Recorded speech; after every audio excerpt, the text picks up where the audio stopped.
Build creative confidence. Beat the inspiration addiction. Join the Writer's Gym.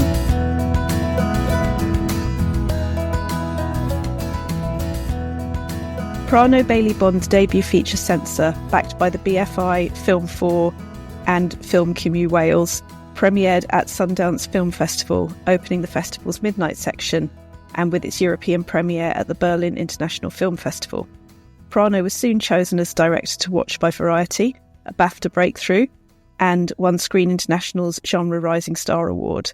She was also nominated for Breakthrough British Filmmaker at London Critics Circle and named one of the Observer's Faces of 2021. Censor, which had its own cover feature in Sight and Sound, gained 9 BIFA nominations, including Best Debut Director and Best Debut Screenwriter. Prano Bailey-Bond, hello. Hello, Rachel Knightley. It is so lovely to see you. First of all, because it's always lovely to see you.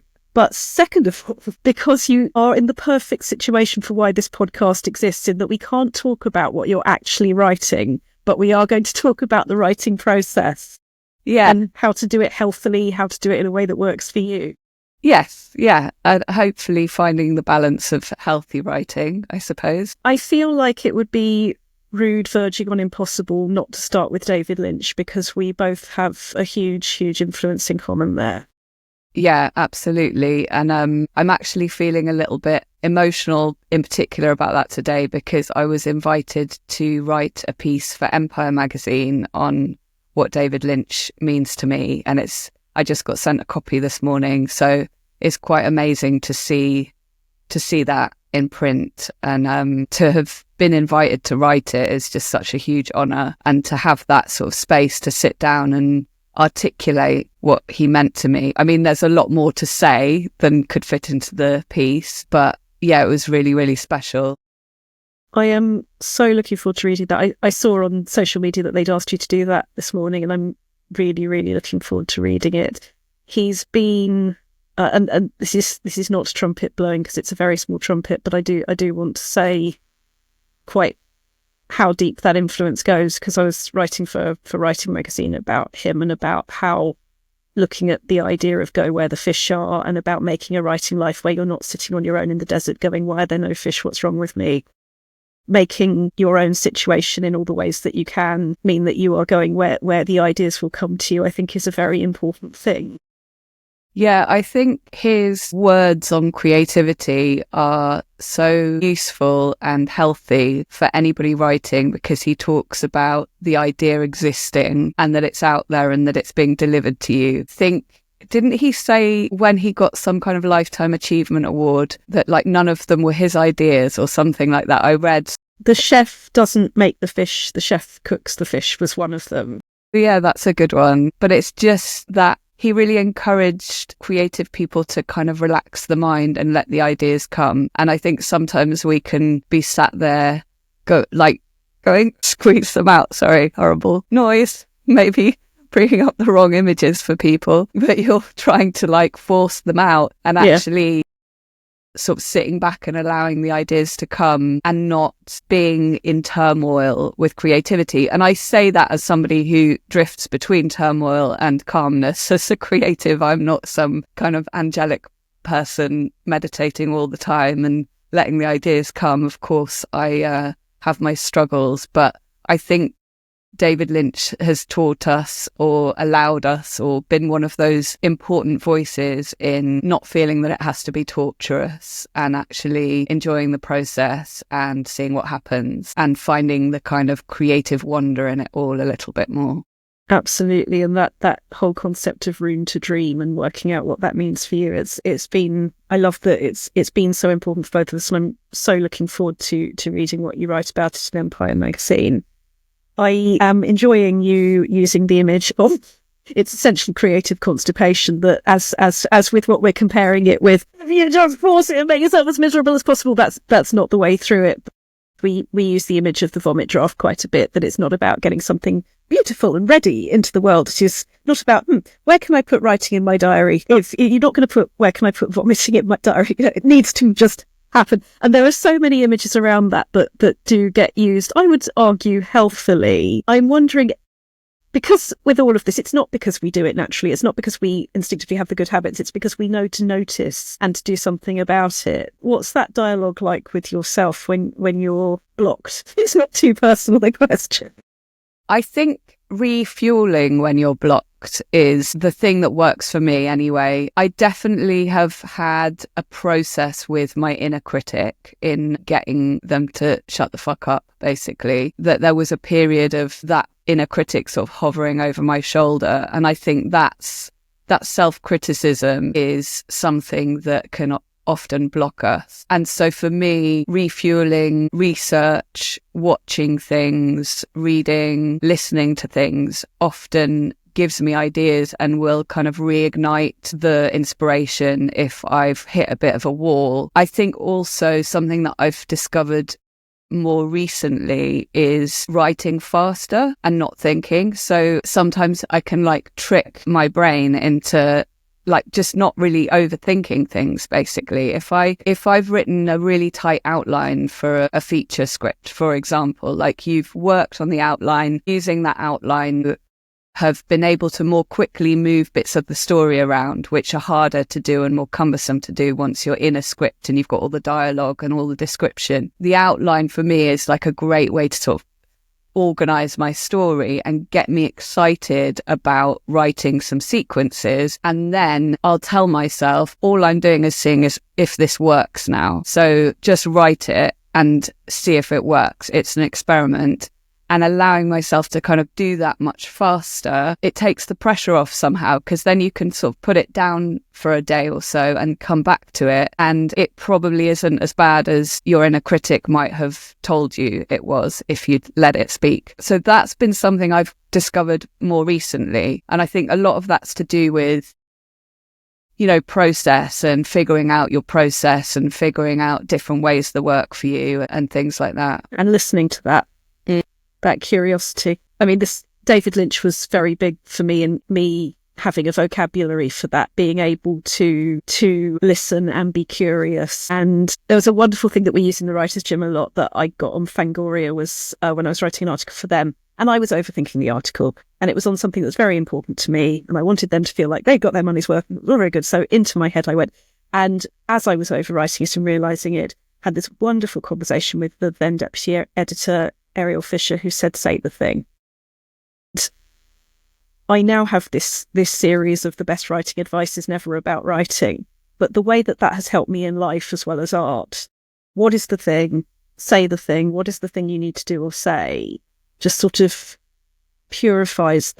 Yeah, totally. I think so. When I first started to make short films properly, when I'd sort of left university where I studied filmmaking, the first short film which I wrote and directed, I finished it, I screened it, and people came out, and I think about 30% of the audience actually understood what was going on, because it was all full of metaphors and it was very strange. It was kind of concluded with somebody being sick on themselves, and that was their sort of release, I suppose. And I think at that point in time, I guess I decided that I wasn't really a writer. I'd always felt very, very confident as a director. I'd always felt more visual, even though I wrote stories when I was younger, a lot of stories, and I did enjoy writing. I loved reading. I was painting a lot more and thinking in a visual way. And I kind of told myself, I'm not really a writer because I need to be able to explain my ideas more,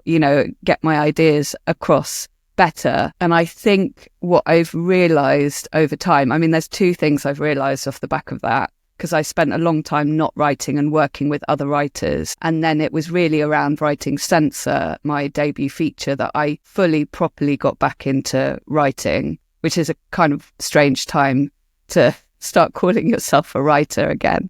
I think one of the things I realised was that it's not something you're just born with like a genius and you know how to do this. It's something you practice, learn, get better at, learn skills. And that was wonderful to realise that. And the other thing was to do with how clear or not clear your ideas are. And I feel like that's the line, I don't know, me personally, maybe all writers are constantly straddling. When am I being too obvious and saying the thing too directly? And when am I hiding it too much so nobody actually understands what's going on. And I feel like it's like this constant balance between those two things, because I don't want only a handful of people to walk out of the film and have connected with it. I want people to connect with what I'm putting on screen, but you also don't want to be really on the nose. So I don't know, it's interesting you saying, like, I totally agree. Sometimes it is like, stop beating around the bush and just say the thing.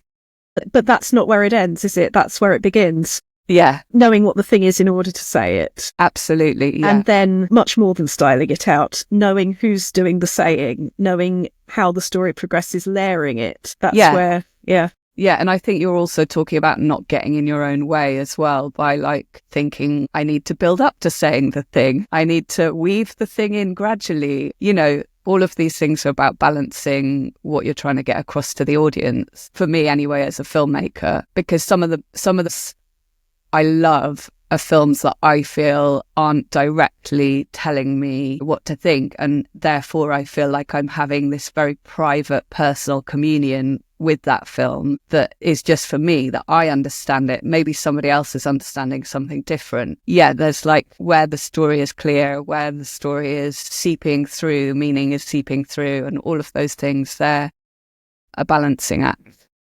Something else that has come across in your interviews, but I also think visually in a lot of your storytelling, is the importance of community and also storytelling as community that you mentioned. I find very interesting.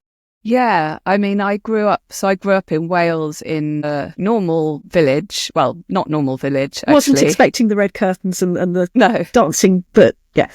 It was just, I suppose, a place where a lot of people moved that might have been considered alternative or hippies or in that sort of space. You know, people moved to that area of Wales in the 70s and 80s because they thought that the land was like cosmic, or they wanted to live an alternative lifestyle. So there was a lot of, like, the community was full of people like that. And I guess that does, obviously your upbringing has an impact on you. I'm not sure how the voices, I don't know if I know or can articulate what that would mean in terms of my kind of creative voice. I think voice is an interesting thing because we talk about that a lot in film, particularly with directors. What's your creative voice? And I always explain it to kind of younger filmmakers, or newer filmmakers, I should say, as like, it's partly instinct, partly taste, and a lot to do with the choices you make, you know, and it's tone, isn't it? It's all of those things that kind of make up your creative voice. And some of that I think you can design and it can be influenced, and some of it is inherently you.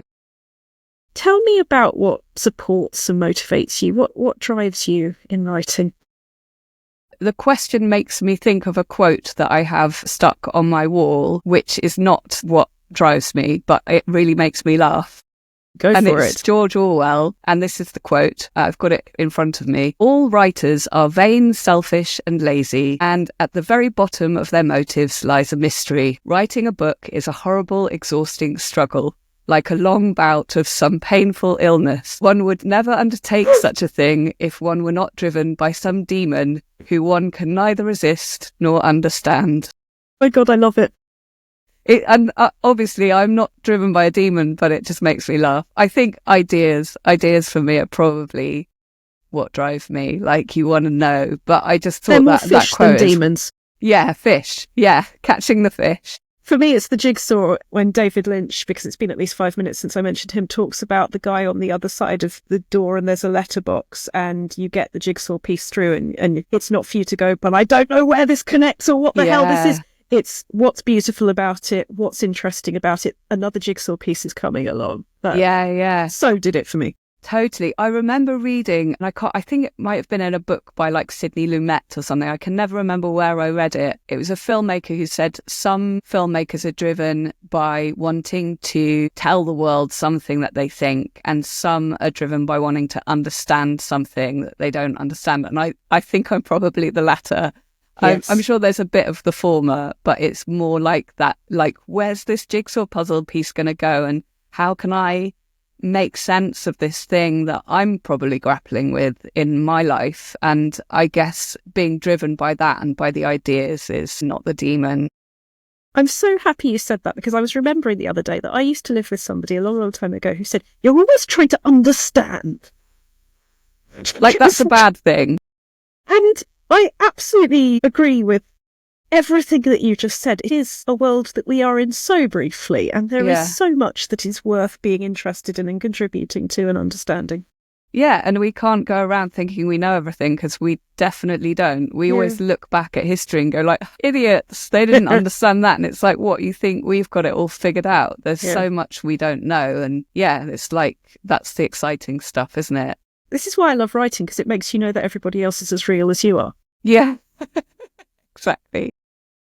And now that you are, I obviously will not be asking details because you're not allowed to give me any, but it's very interesting hearing you say that around Censor, you did start, well, I hope start to see yourself as a writer. And something that has come across to me from a lot of people is that before one gets awards, there may be the idea that getting awards might make us know that we're a real writer. And then there's the awards. And then there's still being oneself and not necessarily always feeling the absolute confidence. Was there anything like that for you, or did it start to click in of, this is real? Yeah. Actually, it's interesting you bring that one up, because it did really feel like, I think particularly because, like I say, I really saw myself as a filmmaker and a director, and struggled with my confidence as a writer far more, which seems crazy because, you know, directing actors and being on set and knowing what you want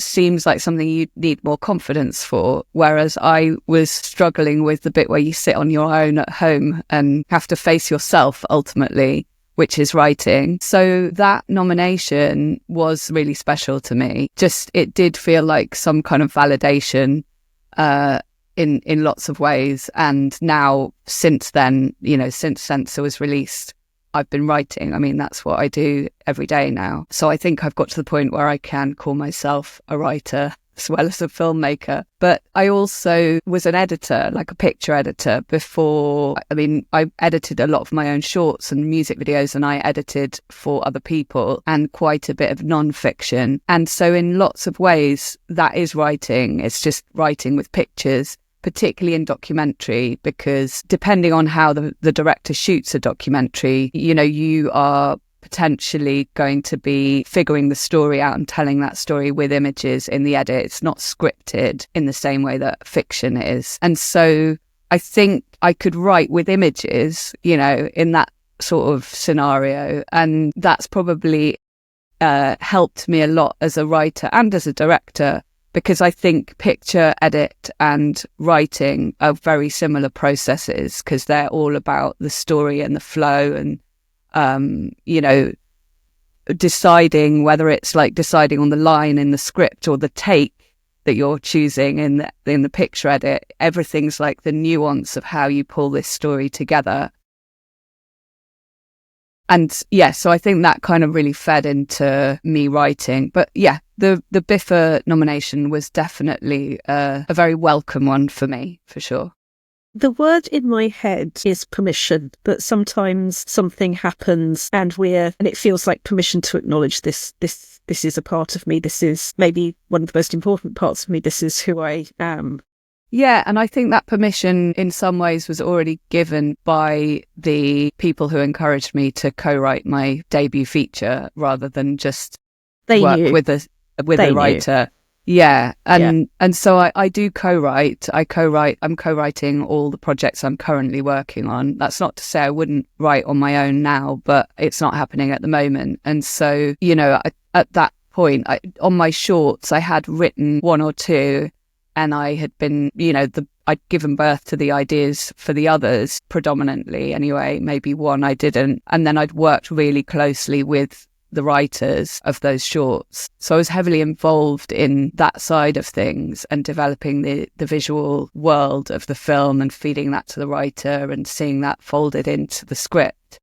But it was when we started writing Censor that I was kind of encouraged to co-write, because I knew the character, I knew what I wanted to say, and it seemed silly not to be more sort of heavily involved in writing the script. And so I'd been given permission in a way at that point. And then the fact that, it went well, obviously then you learn to give yourself a bit more permission as well. That's it, isn't it? There's the rest of the world might have known for ages, but the deeper something goes, the more important it is to you, the more complicated it can seem, maybe.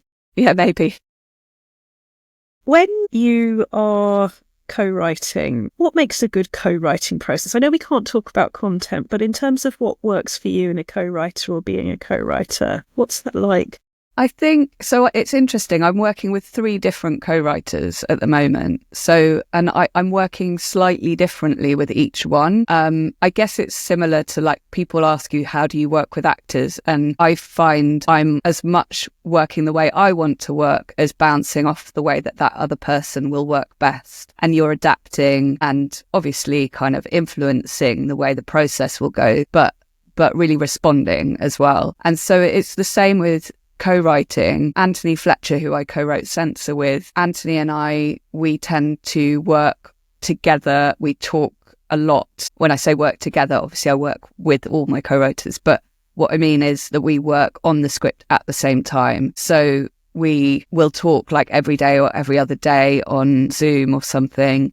And we're kind of constantly sending each other the part of the script we've been working on. And because Anthony lives in Uruguay, we're on slightly different time zones, which can work because often there's always somebody working on the script. And then we're kind of batting it around back and forth. And then I'm working with other co-writers who I've not worked with before up to this point. So it's really exciting to be working with new people as well.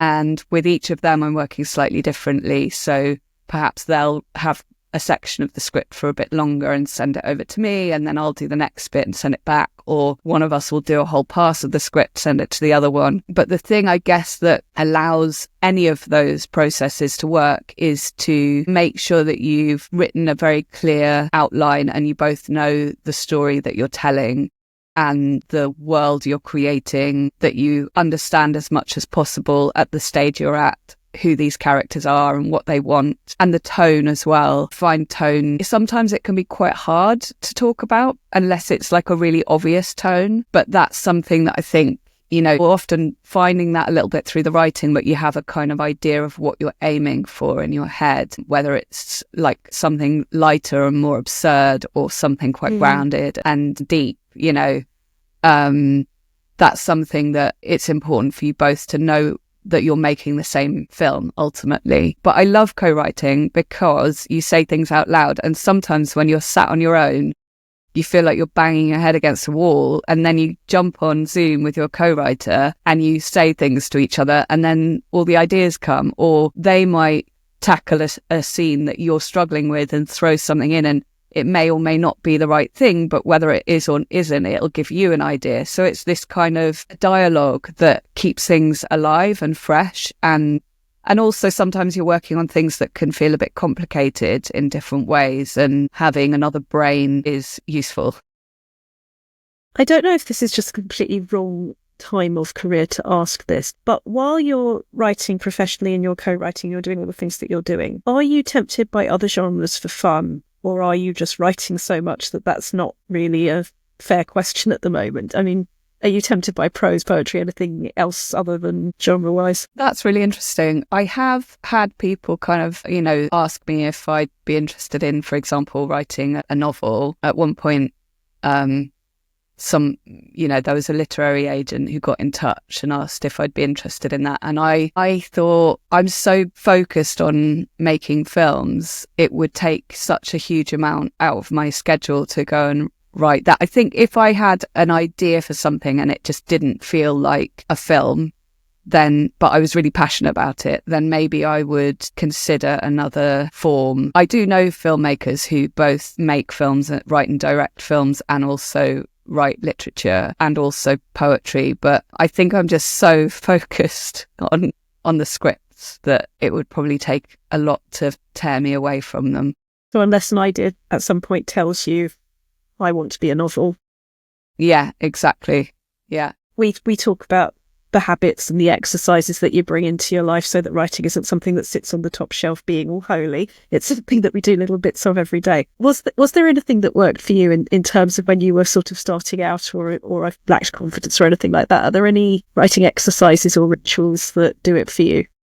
Yeah, I think there are things that I did on Censor that I probably still do, and then there's probably new stuff I do. So pre-procrastination is something I do. So I found on Censor, if I was writing and I hit a particularly difficult part, I'd be like, oh my God, that shelf is really dusty. I definitely need to clean that shelf. Otherwise, I'm not going to be able to write this bit of the script. So what I learned to do was spend Sundays like doing all the things that would potentially distract me. And part of it is also because I know there are some people who can work in chaos. That you go into their office and it's like there's stuff everywhere. I'm not one of those people. I need order around me. Maybe it's because my head is messy. If outside and inside is messy, it's just I can't cope. Or maybe I'm some level of like OCD. I don't know. But I definitely can get like, oh, I need everything to be in its place. So doing that in advance prevents me from stepping away from the script. So that's one thing. I also did like a really big detox when I was writing Censor. I did like 6 months at one point of like no alcohol, no sugar and that kind of thing. Please don't say no coffee. I had no caffeine, but I don't do that now. God. Don't worry. I'm back on the sugar, the caffeine and the booze, and it's working for me. So no, but I did do that then. And I think that thing of like staying healthy and having a clear head and having a routine is definitely, that's what helps me. I'm a morning writer. My brain works in the morning. My body tends to like wake up a bit later in the day. So my kind of classic perfect writing day would be like I'm up quite early, I have lots of coffee and I'm at my desk, quite early, focused. I'll probably have my noise cancelling headphones on and I just focus and write, and then maybe try and get up to 3:00-ish, which is when my brain starts to like go do do do do do do. And then it'll be like, I'll probably have a chat with somebody either like this or my co-writer or, if I'm mentoring somebody or something like that. And then I'll go to the gym and then I watch something in the evening, which is probably research related, or read something. And then I go to bed early and I do it all again the next day. But that's not to say all writing days are like that. But I have had that the last few days, which has been really, really lovely. And knowing what works for you and then doing the things in life that mean it can happen is just so important, isn't it? It makes such a difference. It really, totally. And because, if people are creative at night, and that's wonderful. And I'm sometimes a bit jealous of that because I think your emails are probably less likely to distract you. You can probably sort of shut off maybe a little bit more. It feels more kind of like you're in your own little bubble, but it's just not how I operate. But I do think keeping it fresh, and I keep thinking, at some point maybe I'll try a nighttime working day or night just to see if it threw up different ideas or something. But at the moment I haven't done that again for a while. And again, it's everybody's journey is different, but I used to live with somebody who was a nighttime writer, and I was at a self-esteem lacking point in my life where I was going, if I were a real writer, I'd be a nighttime writer. Despite loving the ritual of the morning and the damn fine coffee and the light, the whole thing works for me. But although I've been tempted to try evenings, as in the time that I think is when my brain says, thank you, good night, we can do other people now, but not the people we make up.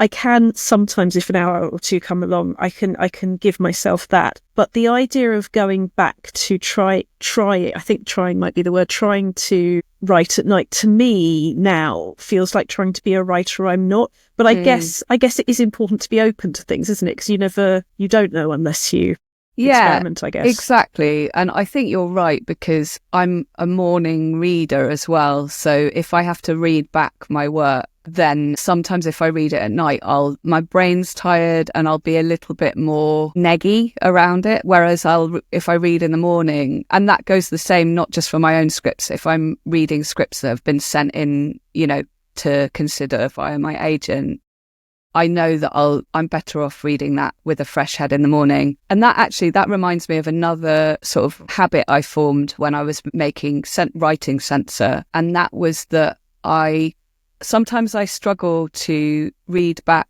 If I'm reading on final draft, which is what I write on, I can't resist changing things as I go.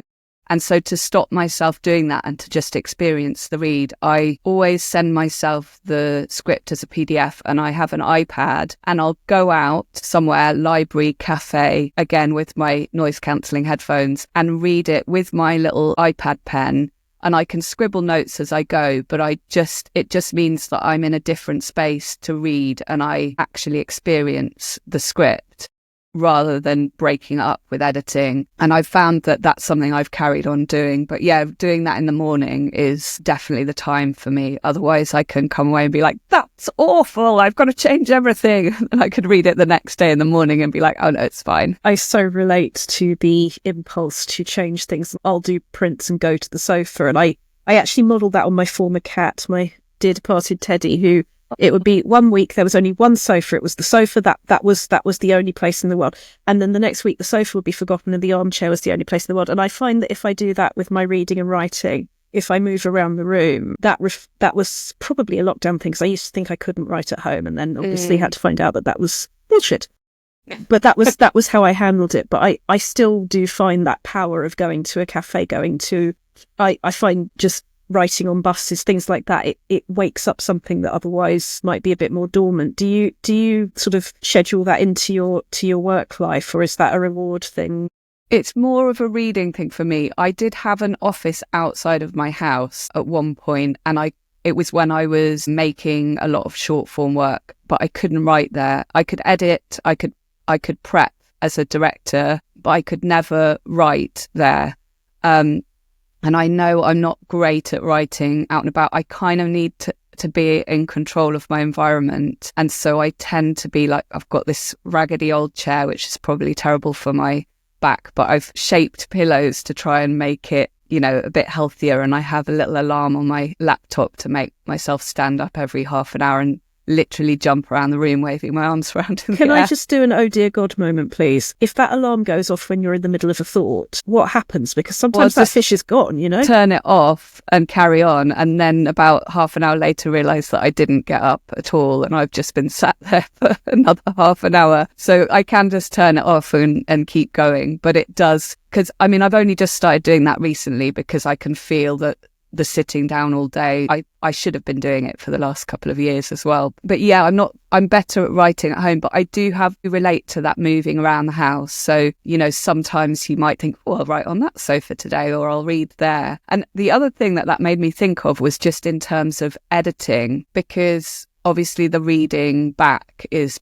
part of the editing process. I always thought so Christopher Nolan talks about how when he writes, he has to get every bit perfect before he can move forwards. And so he'll go back slightly from where he started, from where he ended in his script the day before. And he kind of has a run up and then keeps going, but he doesn't run all the way to the end. He just builds it up slowly, getting everything perfect. And that's how I started out as a picture editor as well. I'd need to get every shot exactly how I wanted it before I could move on to the next. And other people would say, oh, you just need to do a rough cut and see what you've got, and then you refine it. And I still think I'm slightly more Christopher Nolan, but there's a writing teacher and writer called George Saunders, who I'm sure you're aware of, who has talked quite a lot in interviews about how he does a pass and then reads back and then does another pass and reads back. And it's kind of more like you get it down and then you look back and make changes, and then you read it back and then you make more changes. And it's more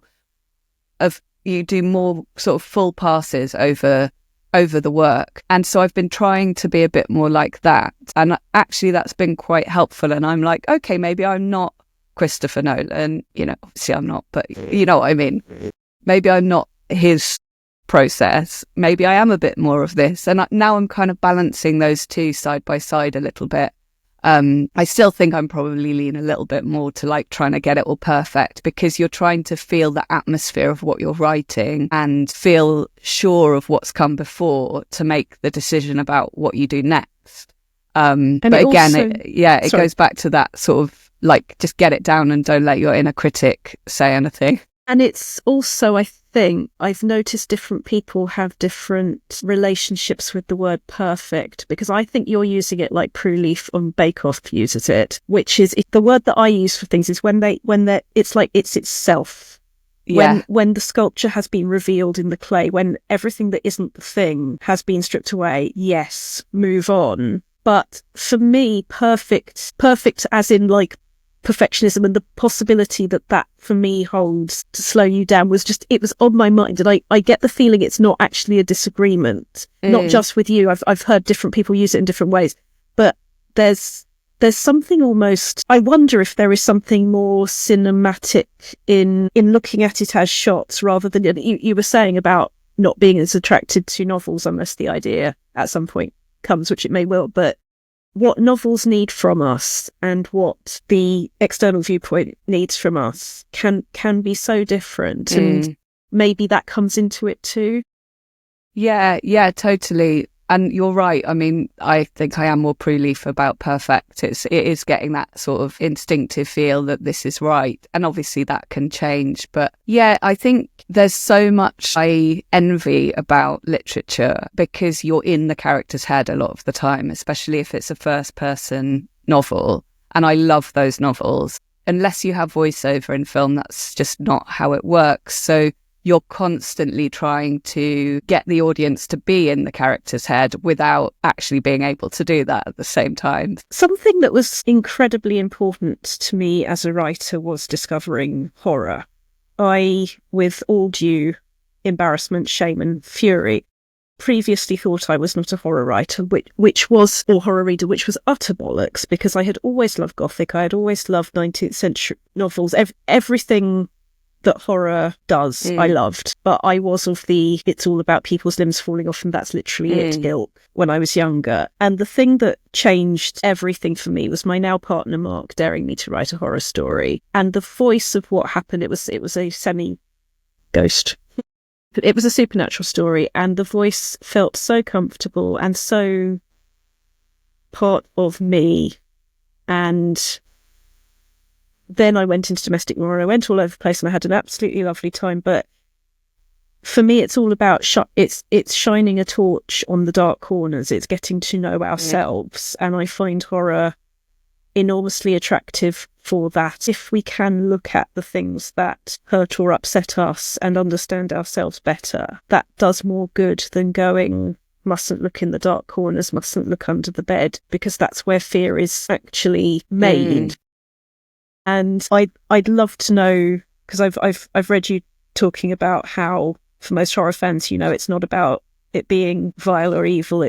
You've talked about it being healing too. I'd love to hear if that was what horror spoke to in you, or how you felt about writing. Yeah, I really relate to what you're saying, and I think it's so wonderful that you let yourself go there and enjoyed it, and it kind of opened something up for you, because I think I never thought I was writing horror. And I don't only write horror. I've been kind of put in a bit of a pigeonhole, which I don't mind at all. But the films I'm writing at the moment, they're all dark in some way, but they're a range of darkness. They're not all horror films. But I think I was really interested in repression and repressed characters, and characters who sort of tucked things away and didn't deal with them. And then those things sort of grow and fester and turn into this horrible monster that's going to come and get you because you never actually figured out how to tame it or face it. And that's totally what you're saying as well. And that's what Censor is in lots of ways. It's about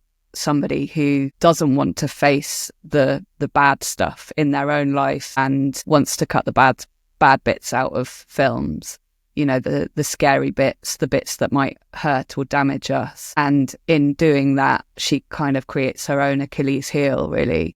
And And that's always been the draw for me. And I think it is very much about trauma. And a lot of the people I meet who've really connected to censor and to horror have talked about their own trauma and how they relate to horror, because it speaks to that part of them. And I think there's something very healthy in us being able to look at our shadow selves, try to understand them a little bit better so they don't sneak out and get us in the dark. I could not agree more. Thank you so much for sharing that. Before we go off into the world, and I'm actually seeing an actress who was in one of your films in theatre tonight. I'm off to see Claire Louise Amias's show tonight, The I've Nesbitt seen it. Stories. It's so good. I loved it. I think she's incredible. Yeah, she is incredible. She is incredible. Before I go off to do that, and we both go to our different dark stories, speaking to the writers out there who are still new, scared, wondering what comes next, what would you say to them, or what you wish somebody said to you? I think as a writer, I wish I'd known that it is about learning a process and understanding craft, and that those things really help you. And so for me, understanding structure, I know some people are like, oh, yawn, structure. I find it really inspiring, and it really helps me to have like a jumping off point. And I keep a folder on my computer of all the different approaches and theories and rules and all this stuff that, there are no rules. Of course, we know there are no rules, but I keep a folder on my computer of all of those things, anything that might be a little bit inspiring, all the different kinds. And then when I get stuck, I go in that folder and I rummage around and I find something that might just kind of allow me a jumping off point in that moment that I'm stuck. So I think, mining those ideas. And I've discovered some new ones. I discovered the nutshell technique recently, which I find really interesting. I'd never heard of it before. It's Jill Chamberlain, and it's looking at how structure works entirely within the character journey. And she, in her book, has lots of examples of this in existing films. And that works for me sometimes. And sometimes I'm like, that doesn't work for me at all. And then I might go and look at the 8-sequence structure or something. And I didn't know about any of those things when I started writing. And now they're really, really useful to me. So just knowing that there's a craft out there, and it's a tool for you is useful. Prano Bailey-Bond, thank you for joining the Writers' Gym. Thank you for inviting me. It's a pleasure. You've visited the Writers' Gym with author and coach Dr Rachel Knightley. Production and sound design are by Ashley Lexine, and theme music is by Chris Gregory. To join a Writers' Gym workout online or in London, as a guest or as a member, visit writersgym.com or email thewritersgym@rachelknightley.com.